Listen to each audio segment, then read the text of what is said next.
Daniel Cormier, this Saturday, you're going to face Jon Jones in what should be one of the great fights in MMA history. We bring on Daniel Cormier now, July 29th. The post-fight will be on FS1. Oh, look at that. I usually don't bring that, Colin. I usually come as a guy wearing a suit, but today I'm a fighter. So did you hear, do we have Jon Jones this morning on Undisputed? Let me just play this piece of audio tape. I believe that I'm already the greatest fighter of all time. You know, my record speaks for itself. I've beaten 6 Hall of Famers already, and my resume is uncomparable to anybody in our sport.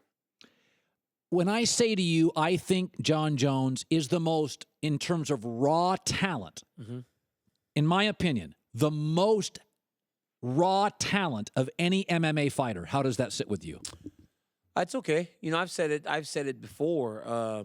I believe that at this point, he should be considered the greatest fighter of all time. I mean, in his title reign, he beat Shogun, Machida, myself, Rashad Evans, Rampage Jackson, and he's beaten like 6 or 7 guys that are going to be in the UFC Hall of Fame and UFC champions. So at this point, it is hard to argue with what he has done in mixed martial arts. So do you okay. believe, though, he has been inactive? Is that his weakness? There are a couple things that are going to be his weakness. One is that we're way more prepared for some of the issues that we had with him last time, and also we are fighting in under the rules of USADA now. You know, so there is very, very strict drug testing, and I believe that will play to our advantage too. When you mentioned drug testing, there is. I think I asked you this before. When you took this fight, how important was it to know you would fight a clean fighter? It was very important, you know, because as I've said before, Colin, time and time again, I've said, you know, a guy that's willing to do some of the things that he has done to negatively impact his career, I'm sure he would do things that could enhance and help him. It just makes sense. With that being said, I wouldn't care if he was doing the stuff because I want to fight this man. I want to fight this man more than any person that I've wanted to fight in my life. If he was cheating on January 3rd, 2015, fine. He didn't do anything in the octagon that day that would make me fear him. If you won, how long would you fight? You know, I don't know. You know, I still love the competition. How old are you? Colin, I'm 38. You know, I was going to say, if you win, why not do a John Elway? Walk away. He still could have quarterbacked for years. Yeah. But he left at the top, which elevated his standing in the football community. I just don't like to think about retirement, Colin, because I need to be so motivated in these training camps. I mean, why wouldn't I want to sit here all day? This is nice. I wouldn't have to cut weight. I wouldn't have to do diet and all that stuff. I could just do TV. Right. So I don't think about it. I put it on the back burner. I don't know what's going to happen after I beat Jon Jones Saturday. Do you believe at 38, though, you are capable of beating arguably the greatest fighter ever? You're 38. 100%. I know that I'm going to beat him on Saturday. Not only do I believe I'm going to win, I know that on Saturday night I will show myself as what you're calling him now, the greatest. I'm saying he's the greatest, in my opinion, the greatest raw talent in the sport. I understand. And as you're saying that, and what many people consider the greatest fighter of all time, when I beat him Saturday, Colin, the conversation changes now. It's not, well, he's the greatest fighter of all time. Now I'm the conversation because now I go to 20-1 in my career, avenge the only loss that I've ever had to the guy that was considered the greatest of all time, beat Anderson Silva, another guy that's considered the greatest of all time. And my champ, I have won fights over 4 or 5 UFC champions myself. So now I want to be in the conversation as not only the #1 pound-for-pound fighter in the world, but the best fighter to ever step foot in the octagon. Here's more Jon Jones this morning on Undisputed with Skip, Shannon, and Joy. Let's play that. The people at home knows who the real guy is in this division, and I think Daniel looks for ways around trying to I just think he looks for ways to try to validate himself as a champion. And I think to the true fight fans, they know, whether Jon is an angel or a bad guy or whatever, he's a badass. And until you beat him, I mean, no one, I believe, would really look at him as the baddest dude of this era. Mm-hmm. Do you think he's over his personal issues? Colin, I haven't really thought about it because I don't care anymore.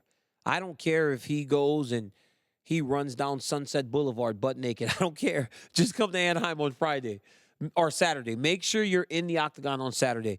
But for him to sit there and say, well, he's not the champion, well, who is he to tell? Where has he been? Where is he to judge, Colin? Where is he to judge? At least for the people that are saying you aren't the champion today, at least they have been around saying you're not the champion for the last 2.5 years. Who do you think MMA fighters are rooting for? The bad guy, the guy with the image, or Daniel Cormier? I think people are kind of on the fence, and that's what makes this fight special. Because I think some people relate more to Jon, and some people relate more to me. What about the fans? Fans have been tough on you in this sport. They have been. He's the big puncher. They have been He's at the times. home run hitter. He's the Aaron Judge. Mm-hmm. People like that. It's always everybody, though. It's always everybody else. That's what it's turned into. It was Rumble Johnson was the big scary guy before. It was Alexander Gustafsson was too much for you. It's always been everybody else. Does he take a good punch? Jones does. Yeah, he does take a good punch. I hit him with some good shots. Last time he really did grab onto me when I started hitting him, though. This time I'm not going to allow him to slow me down when I start to build momentum. Colin, you are going to be in for a treat Saturday because I'm going to show you guys something you haven't seen for a long time. I'm going to put it on this boy. I'm going to whip him.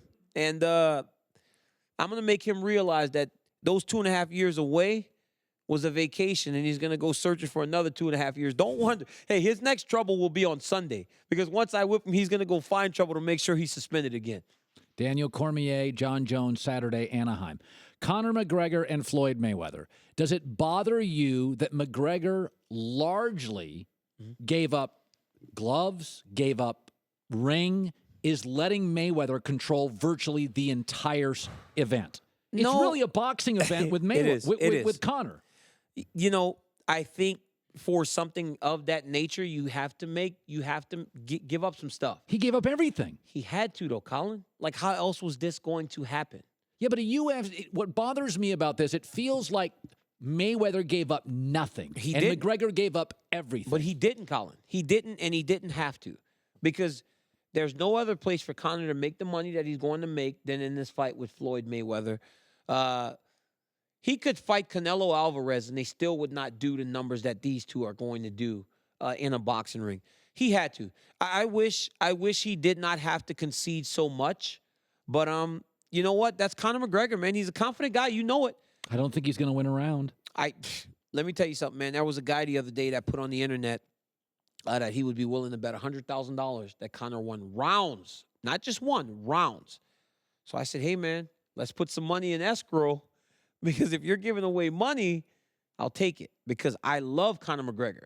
But the fact that we are asking him to step into a boxing ring against the greatest fighter of all time, maybe greatest boxer of all time, and win rounds, it's insane to me.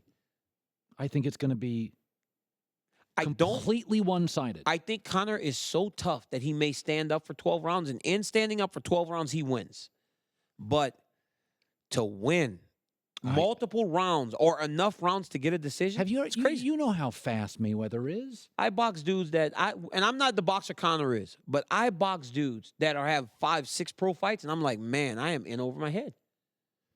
I box dudes that have 5 and 6 pro fights, and I go, I'm in over 5 or 6. 5 or 6 pro fights. This guy's 49-0, and also, but the thing is, Colin, I also don't go and fight the number 1 pound-for-pound fighter in the world and knock him out in 13 seconds like Conor McGregor can. So there are differences. I know. I've been watching you, and I know how you feel about this. I get it, and I do too. I agree. LeBron's a great athlete. You put him on a football field against Luke Kuechly, the linebacker, and Luke's going to stand him up and throw him like a crouton in a salad bowl. I told somebody this morning, I said, look, man, they say, well, Kyrie may be leaving Cleveland. I said, if the Cavaliers want to lose, hire me. Because that's like me saying I'm going to play basketball in the NBA. People don't realize, whether you like Mayweather or not, and there are detestable things about his personality, you just have to go YouTube some of his fights. I was showing that the other day, man. Pacquiao couldn't land a punch. And Colin, this is like my greatest example of how you feel about this. How highly do you think of Canelo Alvarez? How highly do you think of Miguel Cotto, Oscar De La Hoya, Shane Mosley, Zab Judah? How highly do you think of all these guys and think Manny Pacquiao, can Conor McGregor beat all these dudes? I don't think so. Listen, Mayweather's been hurt once in his career. I mean, really tagged one time. You got to fight like Maidana. And, I mean, if Conor goes out there and just fights like Maidana did and just throws punches recklessly, then he might be okay. But that's really not his fight style. Good luck Saturday. I appreciate it, Colin. Thank you for having me, man. I miss you guys.